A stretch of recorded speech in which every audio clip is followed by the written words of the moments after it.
Hello दोस्तों, कैसे हैं आप। उम्मीद करती हूँ आप अच्छे होंगे, स्वस्थ होंगे, प्रसन्न होंगे। दोस्तों, हमारे द्वारा किए गए अच्छे या बुरे कर्म ही हमारे जीवन में हमारे दुख सुख के रूप में हमें मिलते हैं, जो हमें तो पता ही नहीं होता है। लेकिन हम लोग को जब दुख मिलता है तो हम कहते हैं कि हाँ, ईश्वर ने हमारे साथ कितना गलत किया। लेकिन ईश्वर गलत नहीं करते हैं, वो बहुत दयालु हैं, वो सबके साथ न्याय करते हैं। वो तो हमारे कर्म होते हैं जो हमें अच्छे कर्म का नतीजा हमें सुख के रूप में हमें देखने को मिलता है, और बुरे कर्म का नतीजा हमें दुख के रूप में हमें देखने को मिलता है। लेकिन हम इंसान क्या करते हैं, ईश्वर को ही दोषी देते हैं। हमारे परम कृपालु प्रभु बहुत दयालु हैं। आज जो मैं कहानी आप लोग को सुनाने जा रही हूँ वो हमारे कर्मों के ऊपर ही आधारित है। हमारे द्वारा किए गए कर्म जो हमें हमारे दुख सुख के रूप में देखने को मिलते हैं।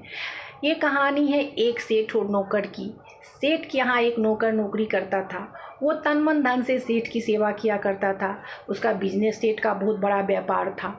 वो उसमें भी हाथ बटाता और घर के कामों में भी हाथ बटाता था। तन मन धन से सेठ की सेवा किया करता था।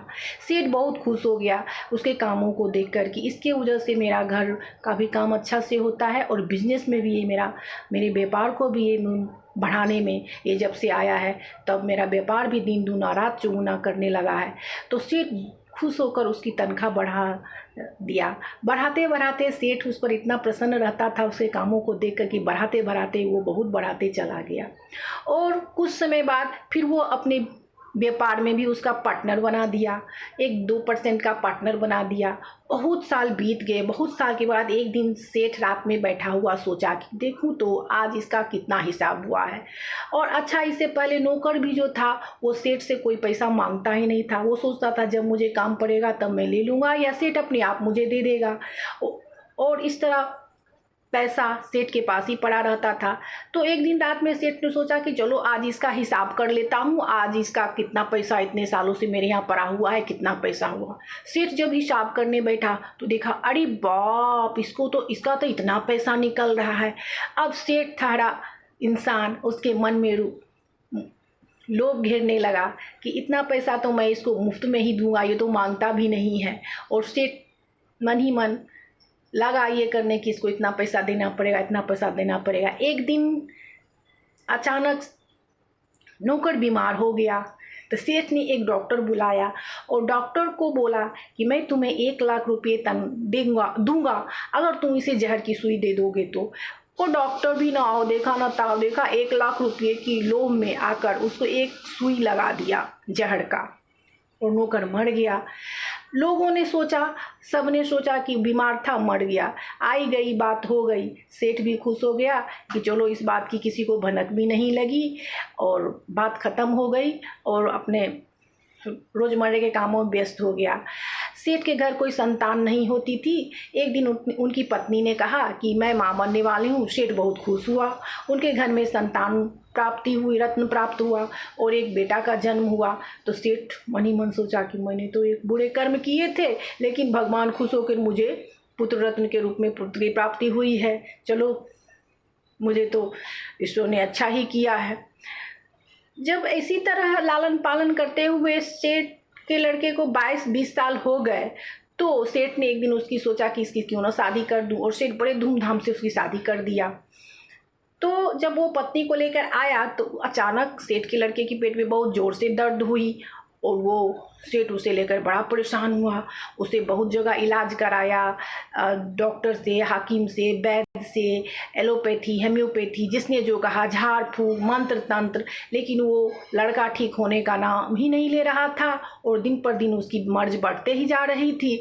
तो किसी ने कहा यहाँ इलाज नहीं सही हो रहा है, इसे बाहर ले जाओ, देश से बाहर ले जाओ, विदेश ले जाओ। सेठ ने बहुत पैसे खर्च किए, सारे पैसे खर्च किए और विदेश भी दिखाया। डॉक्टरों ने उसे काट दिया कि नहीं, यह बचने वाला नहीं है, इसको घर ले जाओ, इसकी सेवा सुथरा करो। और इसी तरह एक दिन अपने पुत्र के सिरहाने बैठा हुआ सेठ गमगीन था कि अब तो मेरा बेटा बचेगा ही नहीं। उस दिन उसकी तबीयत बहुत ज़्यादा खराब हो गई थी कि अचानक उसके कानों में आवाज़ सुनाई पड़ी, मालिक, ओ मालिक, सेठ चौंका कि ये तो मेरे मरे हुए नौकर की आवाज़ है। तो उसने अपने पुत्र की तरफ देखा तो देखा कि वो उसी में से आवाज़ आ रही थी। तो सेठ बोला, अरे ये तो मेरे नौकर की आवाज़ है। हाँ मालिक, मुझे नहीं पहचाना? तो बोला, जिसको आपने जहर की सुई देकर मरवा दिया था, मैं वही नौकर हूँ। मैं आपके पुत्र के रूप में बनकर आया हूँ और मैंने आपका सारा पैसा भी खर्च करा दिया है। अब तो मेरा हिसाब किताब चुकता हो गया और जो ब्याज बचा है उसे मैं ज़िंदगी भर उसूलता ही रहूँगा, क्योंकि आप पुत्र की प्राप्ति के रूप में ज़िंदगी भर दुख लिए रोते रहेंगे, उसे याद करते रहेंगे जो मेरा ब्याज हुआ।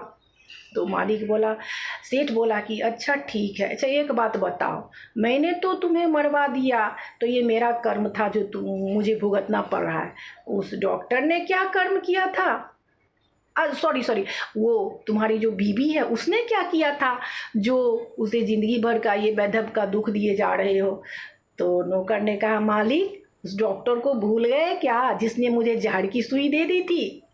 वही डॉक्टर मेरी पत्नी के रूप में है। अब सेठ समझ गया कि मेरे किए हुए बुरे कर्म थे जो मेरे पुत्र के रूप में मुझे दुख की प्राप्ति हुई, और वो वही डॉक्टर था। तो दोस्तों यहाँ एक बात और दिमाग में उपजती है, आखिर वो नौकर जिसने तन मन धन से अपने मालिक की सेवा की, उसे क्या मिला? उसको कौन से जन्म की सज़ा मिली जो मालिक ने उसे मरवा दिया? तो किसी ने कहा है कि जब आदमी सबसे अच्छा बनता है तो उसे बाद में पछताना पड़ता है कि मैंने इतना अच्छा इस आदमी के साथ किया, वो मुझे उसके रूप में कुछ नहीं मिला, दुख के अलावा कुछ नहीं मिला। कहा गया है कि ईश्वर भक्ति में ही अपनी तन मन धन से हमें लगाना चाहिए, निस्वार्थ सेवा करनी चाहिए, वो हमें फल की प्राप्ति होती है। लेकिन किसी को अगर कुछ कर दो, अड़ोसी पड़ोसी संगे संबंधी, तो हम आखिर में एक दिन पछताते हैं कि इसको हमने इतना किया, आखिर मुझे बदले में इसने इतना दुख दिया। ऐसा देखने सुनने को मिलता भी है। और संत महापुराणों ने कहा भी है कि एक ईश्वर भक्ति को निस्वार्थ सेवा करें तो वो हमें 10 गुना